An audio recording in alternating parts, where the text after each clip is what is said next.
Hello, we are discussing about GATE 2002 ECE paper, and this question is related to analog circuits. Look at the circuit diagram that is consisting of op-amp with R2 in the feedback resistance. R1 is nothing but normal resistor along with a beta network beta of F. The circuit in the figure implies positive feedback and is intended to generate sinusoidal oscillations. If at a frequency f0, beta of f is equal to 1 by 6 with 0 degrees phase, then to sustain oscillations at this frequency, what is the condition for R2 and R1?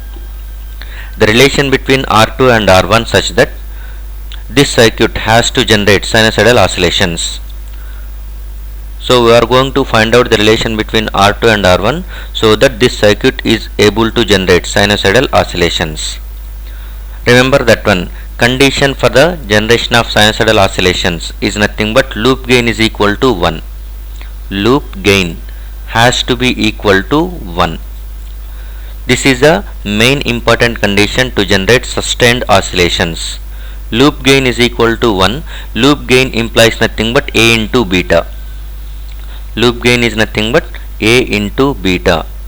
A is nothing but gain of operational amplifier in inverting mode. We will find out whether it is inverting or non-inverting. A is nothing but gain of operational amplifier and beta is nothing but gain of beta network. And remember that one. Okay, here the beta network is going to be of reactive nature because beta network is depending on the frequency. So beta network is of reactive nature. So reactive nature is nothing but it cannot be represented with a real number. It cannot be represented with an integer. It has to be shown with imaginary part also. So that A beta 1 can be specified like this: 1 plus J0. Since beta is network is going to be of reactive nature, we have to take care of imaginary part also. By that time the loop gain can be written 1 plus J0. So A beta is equal to 1 plus J0. From that one, Barkhausen has postulated two theorems. One is nothing but magnitude criteria, which is nothing but A beta magnitude criteria is equal to 1. That is magnitude of loop gain is equal to 1 and phase of loop gain has to be equal to either 0 degrees or 360 degrees. These are the two important Barkhausen criteria. So look at this one. It was given that one gain of beta network is given as 1 by 6 of 0 degrees. 0 degrees phase implies nothing but this beta network is introducing 0 degrees phase. Overall phase shift has to be either 0 degrees or 360 degrees. So this operational amplifier must introduce 0 degrees phase shift again, because to satisfy the magnitude criteria, to satisfy the phase criteria says that one loop gain, phase of loop gain has to be either equal to 0 degrees or 360 degrees. Since the beta network is introducing 0 degrees as it is given in the problem, so the amplifier has to give another 0 degrees, so that 0 plus 0 overall it will become 0 degrees. Okay, otherwise if the beta network is going to be introducing 180 degrees phase shift, by that time the operational amplifier has to insert one more 180 degrees such that both will be added together to become 360 degrees. Okay, but it has given it as beta network is having 0 degrees. Your operational amplifier has to generate one more 0 or 360 degrees. Both are same only. So the phase of op amp, that is phase of amplifier used, is going to be 0 degrees. Whenever you are going with operational amplifier, there are two important modes in the amplifier condition.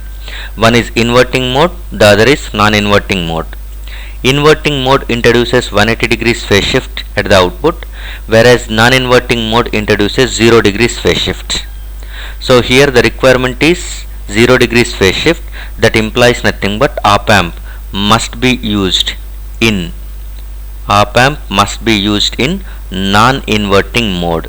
Remember that one, non-inverting mode, because only non-inverting mode can give 0 degrees phase shift. Inverting mode will give 180 degrees phase shift, which is not the requirement for us. according to this problem.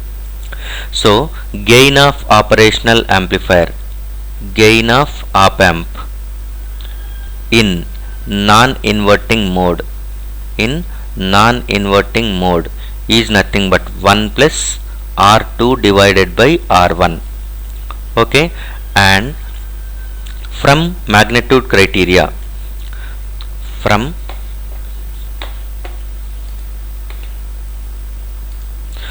magnitude criteria, remember this one, from magnitude criteria, from magnitude criteria, A beta is equal to 1. A beta is equal to 1 is nothing but A into beta is nothing but 1 by 6. Only magnitude we are considering is equal to 1. So magnitude of A must be equal to 6. So magnitude of A is equal to 6 and A is nothing but gain of op amp. So gain of op amp in non-inverting mode, which is nothing but A, that is equal to 6. So A is equal to 6, which is nothing but 1 plus R2 by R1. Okay, from this one 6 minus 1 is nothing but 5 is nothing but R2 by R1. So from this one we can write it as R2 is equal to 5 times of R1. If you choose R2 value as 5 times of R1, at that time the gain of non-inverting amplifier is 6, such that the loop gain will become 1. And since you are using the op amp in the non-inverting mode, it also introduces 0 degrees phase shift, so phase criteria is also satisfied, such that this circuit will generate sustained oscillations. So the right answer for this question is A. The value of R2 has to be 5 times of R1. Thank you.